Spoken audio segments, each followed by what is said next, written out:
ہیں حالات سازگار ہوں تو سامرا بھی جاتے ہیں. پہلے یہ تھا خالی کربلا گئے اور واپس آ. جیسے دوران حج خالی مکہ گئے اور آ گئے، مدینہ جانا بھی مشکل ہوتا تھا. اب آج کل تو ایسا نہیں ہے. پھر بھی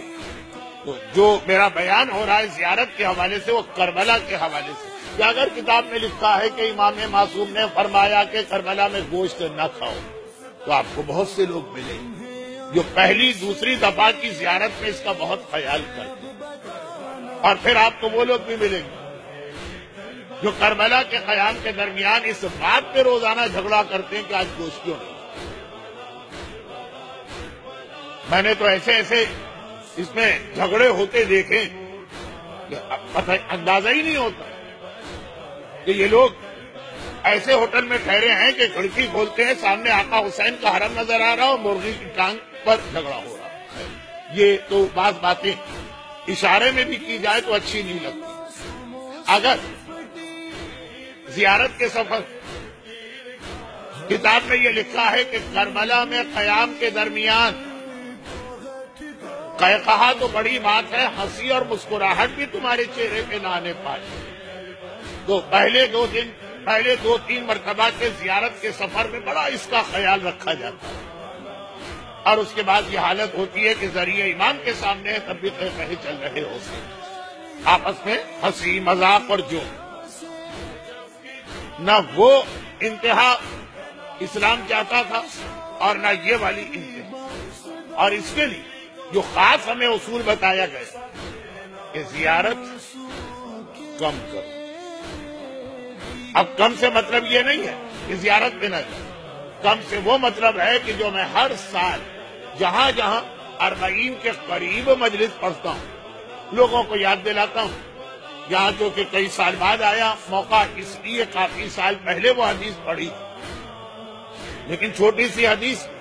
اور یہ زیارت کا عنوان اب میں مکمل کر رہا ہوں. باتیں تو بہت ساری ہیں، پورا ایک اشرا امام بارگاہ علی رضا خالی زیارت کے عنوان سے پڑھ چکا ہوں، لیکن بس یہ آخری کہ امام معصوم نے راوی سے گرچہ مکے کے بارے میں یہ کہا، لیکن اصول ہر قابل احترام جگہ کی زیارت کے لیے. اور امام نے راوی سے کہا کہ جیسے ہی حج مکمل ہو جتنا جلدی ہو سکے واپسی کا سفر اختیار کرو، مکے میں زیادہ دیر نہ رہنا. اب باہر سے آنے والوں کے لیے واپسی اپنے اختیار میں نہیں ہوتی، لیکن یہ ہے کہ جتنا جلدی ہو سکے. راوی نے چوک کے کہا مولا میں تو اس کو غنیمت سمجھ رہا ہوں،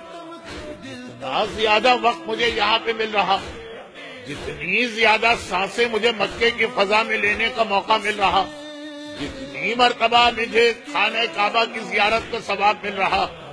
جتنی مرتبہ مجھے دعا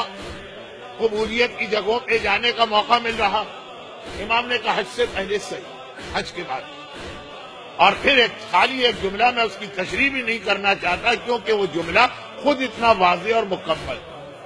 کہا کہ حج کے بعد تم کعبے کے احترام کو باقی نہیں رکھ سکو گے. کعبے کا احترام زیادہ ضروری، کعبے کی فضا میں سانس لینے یا کعبے کی زیارت کرنے اور یا کعبے پہ دعا کرنے، اس سے زیادہ ضروری ہے احترام کعبے. اور دیکھیے اسی کی ایک چھوٹی سی میں مثال آپ کو وہ دے دوں جو میں اکثر یہ مثال بھی دیتا رہتا ہوں، اور وہ یہ ہے کہ میں بات کعبے کے حوالے سے کر رہا ہوں کیونکہ بعض وجوہات کی بنا پر یہ حدیثیں میں کربلا کے حوالے سے بیان نہیں کرنا چاہتا. کسی کے ذہن میں خیال آئے گا کہ یہ توہین ہو رہی ہے یا زری کی توہین کی جا رہی ہے یا روضے. جب مکہ جانے والے لوگ ہر وقت ذہن میں خیال ہوتا ہے کہ جب جائیں گے تو کعبے کو دیکھتے پہلی دعا یہ مانگیں گے. آج کل یہ مسئلہ اتنا مشہور ہے کہ مجھے اس کی تفصیل بیان کرنے کی ضرورت ہے. مشہور یہ ہے کہ خانہ کعبہ کو دیکھتے ہی پہلی دعا جو مانگی جائے گی قبول. اور یہ لوگ پہلے سے تیاری کر کے آتے ہیں اور بعض اوقات تو بڑی چالاکی کا کام کر کے اللہ سے دعا مانگنا چاہتے ہیں. وہ چیزوں کی تفصیل میں تو پھسل جاؤں گا موضوع سے، اور اب تو وہ تقاریر ہے کہ جہاں پرانے موضوعات کو مکمل کرنا. پرانے کا مطلب اسی آج سے تو اب یہ ہے کہ باقاعدہ ذہن تیار کر کے آتے ہیں، اور اگر کوئی بھول بھی جائے تو چونکہ آج کل اکیلا تو کوئی آدمی حج پہ جا نہیں سکتا، تو قافلہ بھی اپنے ہوٹل سے چلتے وقت یاد دلاتا ہے، ذہن تیار کر لیجئے، سوچ لیجئے۔ بالکل یہی حدیث اگر باپ اور ماں کے بارے میں آئی کہ باپ یا ماں کے چہرے کی زیارت کر کے جو دعا مانگو گے فوراً وہ دعا قبول، ادھر کیوں توجہ نہیں، ادھر کیوں اتنا جذبہ نہیں، ادھر آدمی اس طرح کیوں نہیں تڑپ کے سوچتا ہے کہ جا رہا ہوں ماں کے چہرے کو دیکھوں گا اور یہ دعا مانگوں گا، کعبے کے لیے کیوں ہے؟ فرق وہی کہ ماں اور باپ روزانہ کی چیز، دن میں 10 مرتبہ کی بھی چیزیں اگر آپ کے ساتھ رہ رہے ہیں یا آپ ان کے ساتھ رہ رہے ہیں، نہ وہ احترام رہا، نہ وہ خیال رہا، نہ وہ عظمت رہی، جبکہ حدیث بالکل برابر کی، بلکہ ایک جملہ میں بڑھا دوں تو غلط نہ ہوگا، بلکہ کعبے کو دیکھتے ہی پہلی دعا والی حدیث تو شاید ہے بھی نہیں، والدین کے چہرے کو دیکھ کر دعا مانگنا، اس کی تو اتنی معتبر حدیث ہے کہ یہاں تک سلسلہ آگے بڑھا کے والدین مر بھی چکے ہیں تو یہی فضیلت ان کی قبر کی مٹی کی بھی ہوگی۔ والدین کا چہرہ تو دور، وہ مٹی کو تم نے دیکھا جس کے اندر پتہ نہیں منو مٹی کے نیچے باپ یا ماں دفن ہے، اس مٹی کی یہ خاصیت، باپ یا ماں کی قبر پہ جا کے جو دعا مانگو فوراً قبول۔ تو خیر یہ تو ایک الگ موضوع ہے بچوں کو یاد دلانا کہ باپ اور ماں کا احترام کتنا ہے، مگر بات یہ ہو رہی تھی کہ قابل احترام جگہوں کی جہاں زیارت کے لیے جاتے ہیں، عمرے کے لیے جاتے ہیں، حج کے لیے جاتے ہیں، وہاں پہ زیادہ دیر قیام کرنے سے آدمی وہ احترام کھونے لگتا ہے۔ تو اصل مسئلہ کم زیادہ کا نہیں ہے، اصل مسئلہ ہے احترام برقرار رکھنے،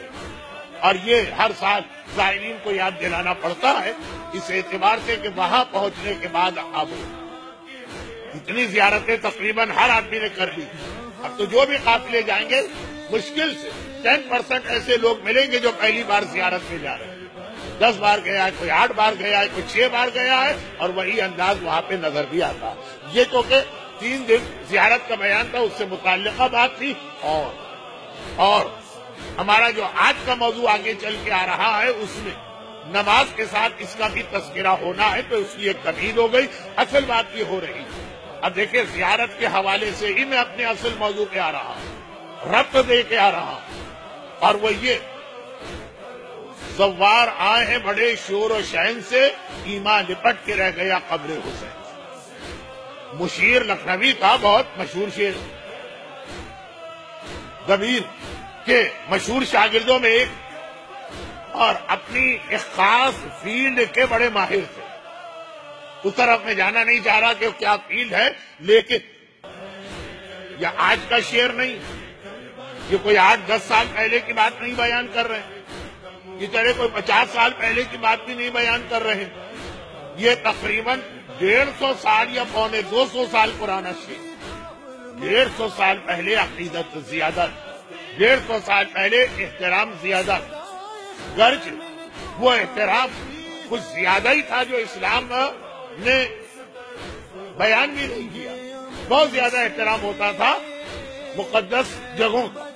مثلا آپ میں سے کچھ کو تو ابھی 50 سال پہلے کا بھی ماحول یاد ہوگا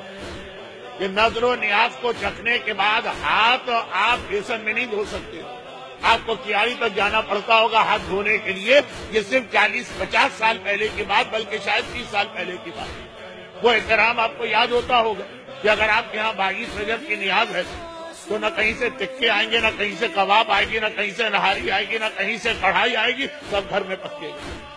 حتیٰ مٹھائی تک گھر میں بنائی جائے گی، پاکیزگی کے خیال کہ وہاں پتہ نہیں کون بنانے والے ہیں، یہ چیزیں ہم نے نہیں دیکھا۔ مسلمان کے ہاتھ کی چیز پاک ہے، لیکن احترام کی بات میں کر رہا ہوں۔ خواتین تک جو ویسے